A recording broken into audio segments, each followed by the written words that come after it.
Common mistakes beginners make in mushroom farming. It is not a crime to make mistakes, but one thing you should know is there are mistakes that can be avoided if you take your time to actually research before doing something, or you take your time to meet people who have gone through same experiences before you do something. You don't have to always be the one to experience the mistake. You can learn from other people's mistakes.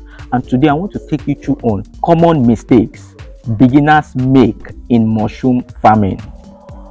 I've been into mushroom cultivation for several years, and I can tell you that I've had different experiences, and I can tell you that you will definitely have situations in which you would make mistakes if you have not learned from somebody before. If you don't have somebody you learn from, there are several mistakes that you can make, several errors, because although it looks like mushroom cultivation is very easy, one of the easiest form of agricultural venture or agricultural practices you can go into, and with fast or quick time of harvesting. But the truth is, if you don't do the right things, you will definitely make mistakes, and you would make several losses.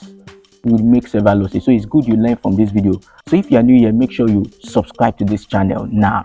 Subscribe to this channel so you don't miss out on any of my videos. So the first mistakes beginners make in mushroom cultivation is poor hygiene. You see, if you are not a neat person, if you are not able to carry out proper hygiene practices, mushroom cultivation is not for you.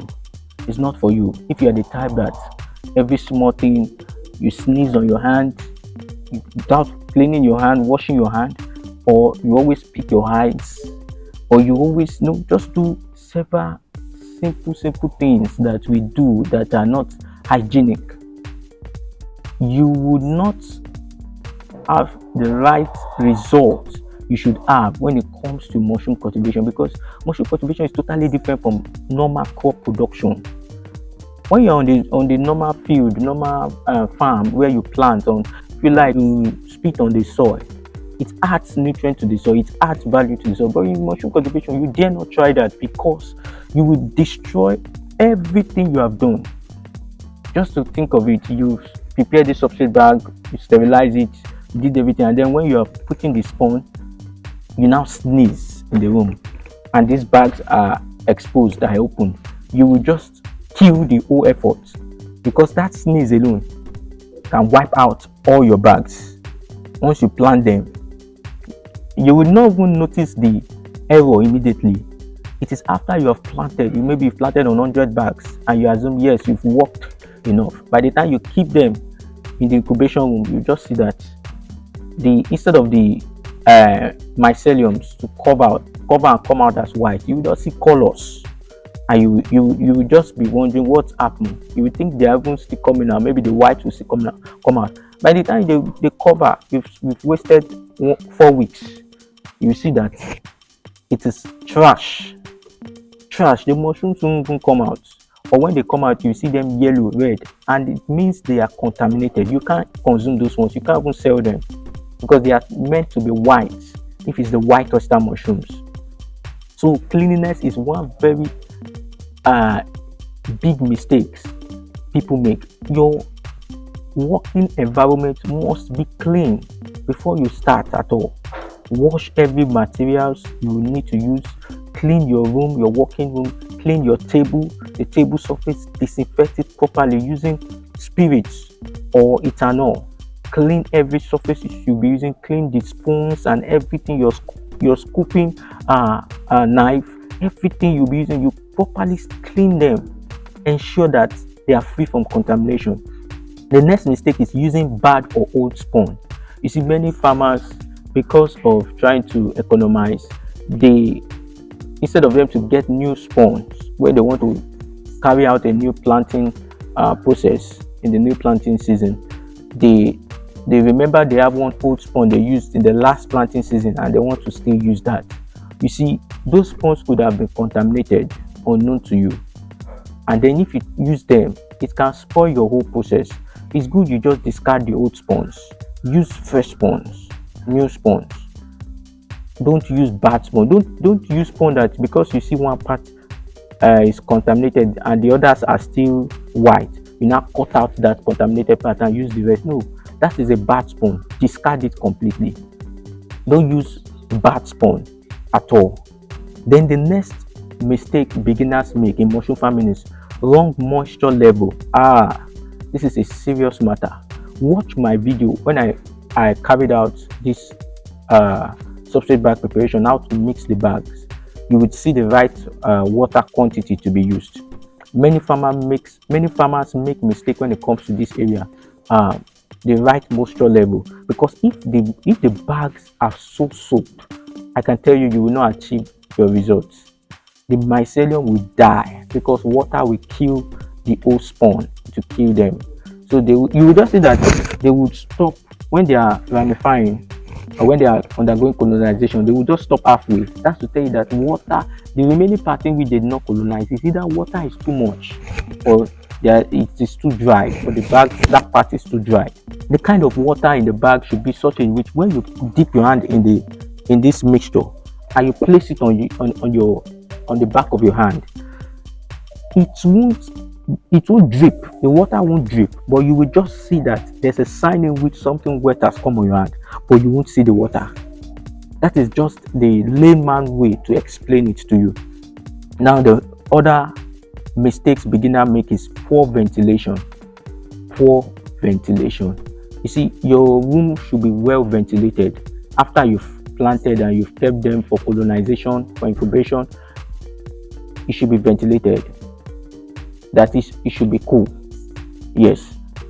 And your fruiting house should be cool. Should be cool. If you have bad airflow, it's going to affect the rate at which the mushrooms will pin and will expand and will fruit. So your mushrooms house should be well ventilated, and this will help to expel every bad odor, bad smells from the room. So it should be well ventilated. This mistake I'm going to mention now is very, very important. In fact, it is like one of the greatest thing you must take note of before going into mushroom cultivation, and that is because mushrooms actually depend on this thing. This condition can even make the process not start at all. It's as serious as that. It can make the fruiting not start at all. It is because mushrooms depend on climate, and that is why most times it is not advisable to go into mushroom cultivation during the hot season, the dry season, except you have a way to get them cool, except you have a way to condition that environment, that the external climate will not be what will be inside your fruiting room.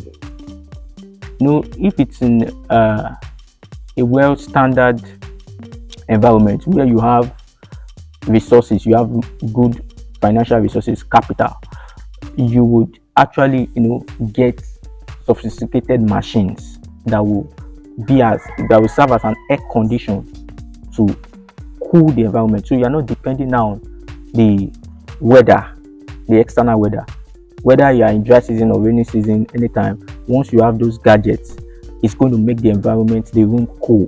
They will be inside the room. But if you are just starting as a beginner, you don't have that kind of resources to say you want to get machines, air conditions. These are expensive machines. So you would want to find local ways of getting the room cool. You must take note of the fact that mushrooms depend on temperature. Temperature is a very serious condition. They need cool temperature all through. Cool temperature. That is what will determine if the pins will come out or not. If the room is hot, I can tell you, you will have poor fruiting, very poor and frustrating fruiting. So you have to carry out things that can make your room cool.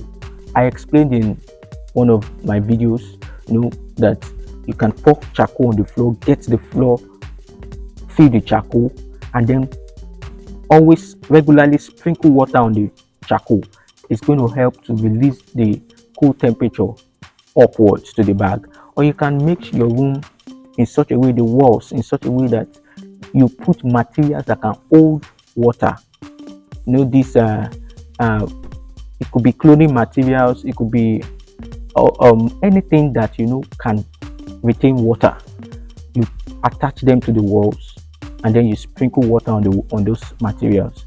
They will help to release that cool temperature to the bags. You just carry out different ways you can improvise to condition the room to be cool.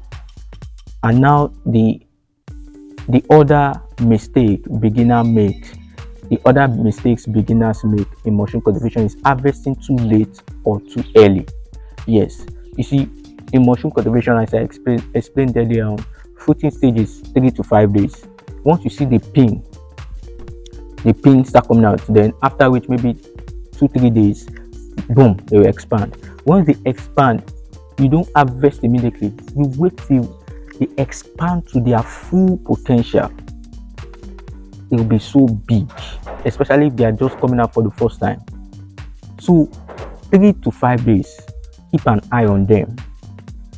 By the time 1 or 2 bags start coming out, you use those ones as like the sample bags to see the full potential they will expand to. And then I'm saying this so you don't harvest immediately, they just expand. If not, they won't be so big. And for you to sell them, you won't sell them at the best price. You should sell them. So you wait for them to expand to their full potential, and then you harvest when they are very big, within 3 to 5 days. So don't harvest too late or too early. That is a mistake. Harvesting too early or too late. Now, the other mistake is expecting instant profits. Oh, many beginners, they expect that, okay, once they go into mushroom farming or even agriculture in general, they just expect that, yes, let me just start having my returns on investment instantly, making profit and all. Yes, you can start and you can have that experience, but it is not in all situations it happens that way. There are sometimes unforeseen circumstances can happen. Like, look at the climate now. Sometimes it might take you a while for you to balance up, to know what to do to cool the environment. So most times you might use the first production you do to learn those things, gain the experience, and then from the next stage, that is when you can say, okay, yes, you have profits as you desire. So, but you having the mindset that instant profit from your start, it's a wrong mindset.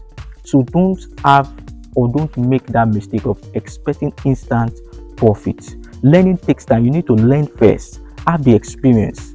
Mushroom farming is fast, but it's not magical. It's fast, but it's not magical, just like other agricultural activities. So you need to give it that time and be willing to actually still make mistakes, even though I've taught you on this.